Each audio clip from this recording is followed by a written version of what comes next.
yourself that position you're going to hold. Yeah. Let me get it in focus again.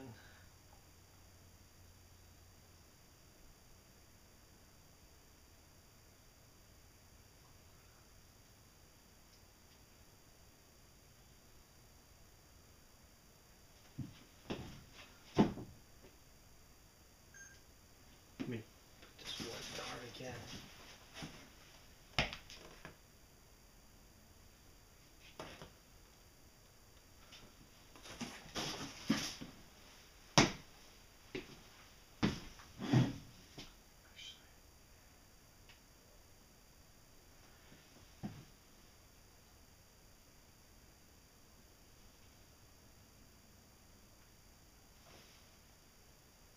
Okay. Ready? One more. Let me focus one more time.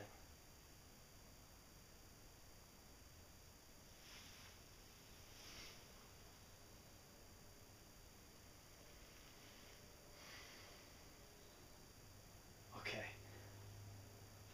Ready? Yep. After the Shangri-La diet. Yeah. Don't. Yeah. Okay. After the Shangri-La diet came. Wait till this plane goes by.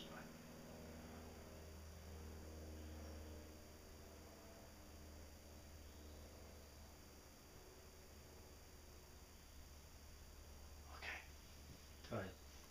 After the Shangri-La diet came out, well, in the book, The Shangri-La Diet, I had said that one way to lose weight was to drink extra light olive oil. That's olive oil with no smell.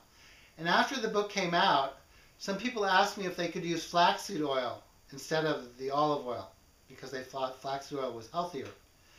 And it made sense that if they ate the flaxseed oil in capsules, which have no smell, it should work. So I wondered about that. I wondered what would happen if I ate flaxseed oil in capsules. So I went to Whole Foods and I got some flaxseed oil in capsules. And one evening I took about 6 of them, approximating what I might do if I was trying to lose weight. And the next morning I was putting on my shoes standing up. This is something I've been doing for about 2 years as a way of possibly improving my balance. So I stand on, I'm standing up, and I have to raise my feet each time to put on the shoe. So it's a test of balance, balancing on one foot. And the morning after I had taken the flaxseed oil, I noticed that it was a lot easier to put on my shoes standing up. I was stunned because I'd been doing it for 2 years. I wasn't getting better because of practice. All of a sudden it was a lot easier. So that gave me the idea that maybe the flaxseed oil had improved my balance. The 6 flaxseed oil capsules that I'd taken the night before. That was really remarkable because nobody says that you can do that. Nobody ever said, oh, flaxseed oil will improve your balance. So I wanted to find out if it was really true that flaxseed oil could improve my balance, and if so, what was the best dose of flaxseed oil? So I devised a test of my balance, a sort of a careful test where I would stand on something that was hard to stand on, and I would measure how long I could stand on it until I lost my balance. I would measure how long I could balance on it until I lost my balance. So these were simple measurements that I made at home. And with those measurements, I found it really was true. The more flaxseed oil I consumed in a day, the better was my balance. And to my surprise, the highest dose of flaxseed oil that caused improvement was much higher than I had been led to believe by flaxseed oil capsule bottles. If you believe what was on the bottle, which was on the jars that they come in, you might want to take about 1 tablespoon of flaxseed oil per day, which is about 10 capsules. I discovered that for me, the best dose of flaxseed oil, the one that gave me the best balance, was 3 tablespoons per day of flaxseed oil. So I had been taking 0 flaxseed oil before, and I discovered that my balance got better and better as I moved from 0 to 1 tablespoon per day of flaxseed oil. It got better. My balance improved when I moved from 1 tablespoon to 2 tablespoons per day of flaxseed oil. My balance improved even further when I moved from 2 to 3 tablespoons of flaxseed oil. Excuse me.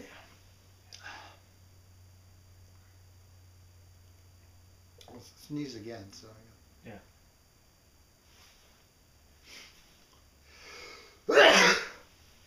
Okay.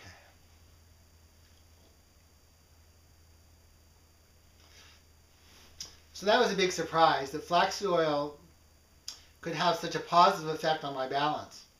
Our balance is controlled by our brain, obviously. So apparently all this flaxseed oil was making my brain work better.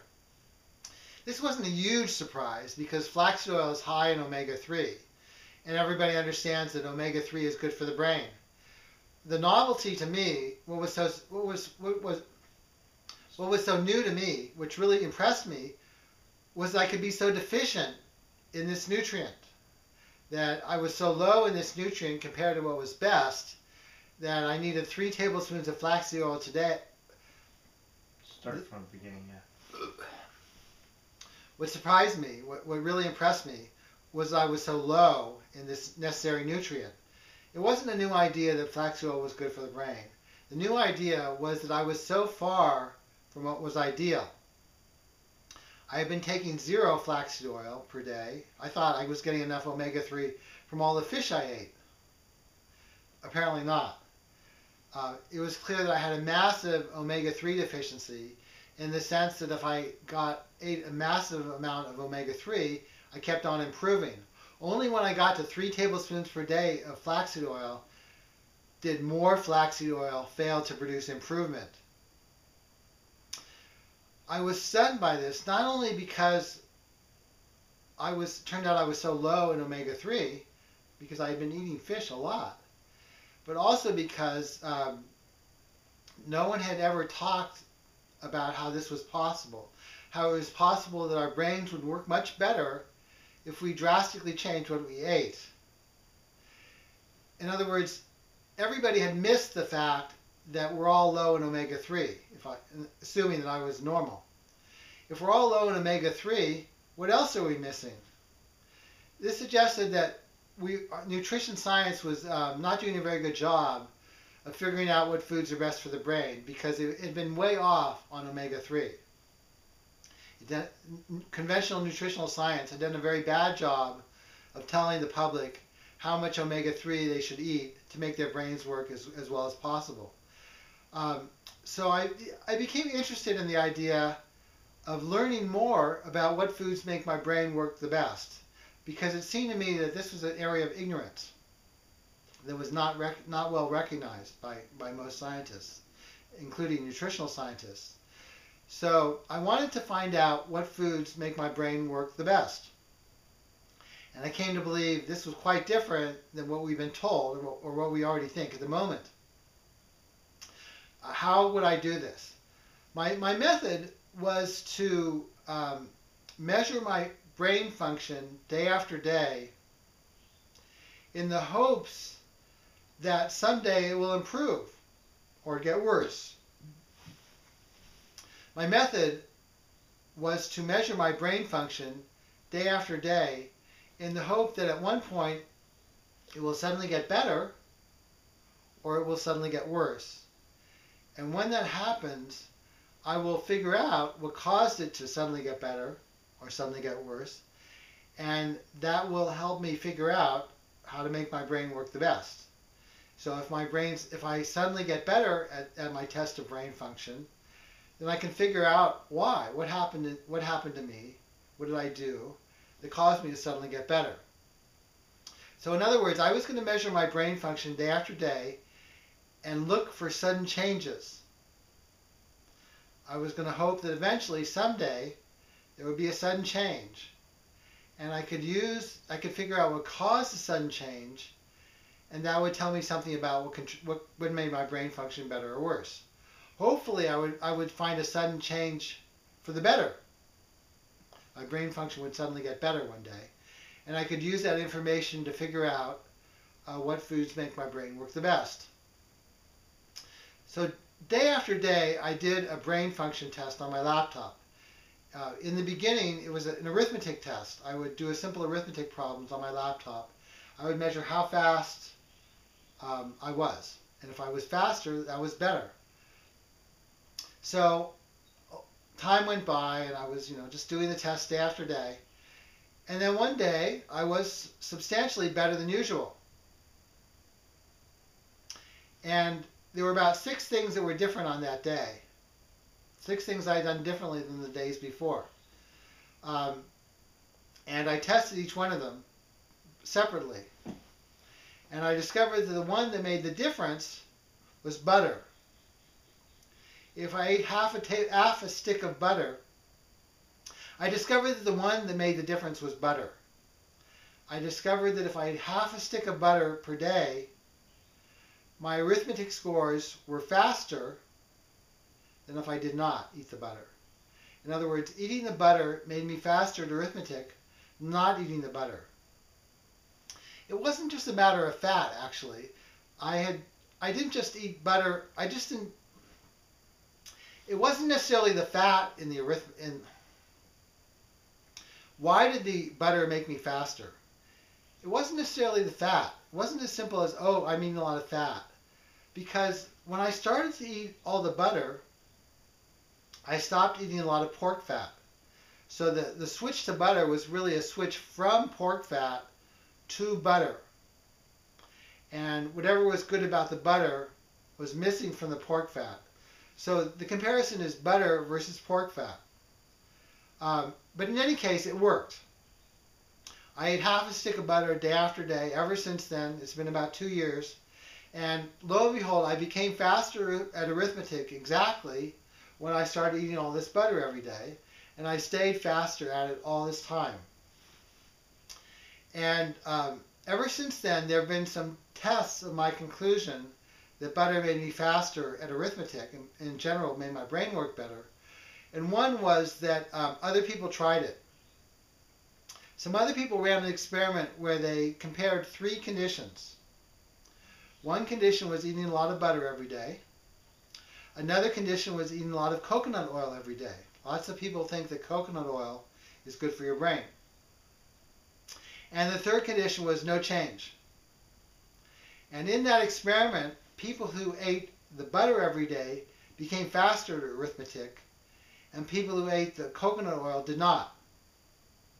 And people who made no change did not. So coconut oil did not help, making no change did not help, but eating a lot of butter did help. So this was one kind of support for my idea that eating butter really does make our brains work better. And later on, I found some more evidence that supported what I said, which is that I compared different amounts of butter. I had been eating 4 tablespoons of butter every day. And I tried eating 2 tablespoons of butter every day. And when I switched from 4 tablespoons to 2 tablespoons, I became slower at arithmetic. And when I went back to 4 tablespoons per day, I became faster again. So this was more evidence that eating a lot of butter did help my brain. So this was also more evidence for the bigger picture, the bigger question of what foods make our brain work the best. This was more evidence that we don't really know what foods make our brain work the best. And then when we find out, the answers may surprise us.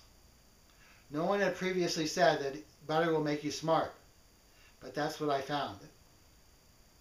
So I think that's an area that deserves a lot of additional study, trying to find out what brains work, I think that's an area that deserves a lot of additional study, trying to figure out what foods make our brain work the best. And one way to study this, I found, is to measure how well your brain is working day after day and look for sudden changes.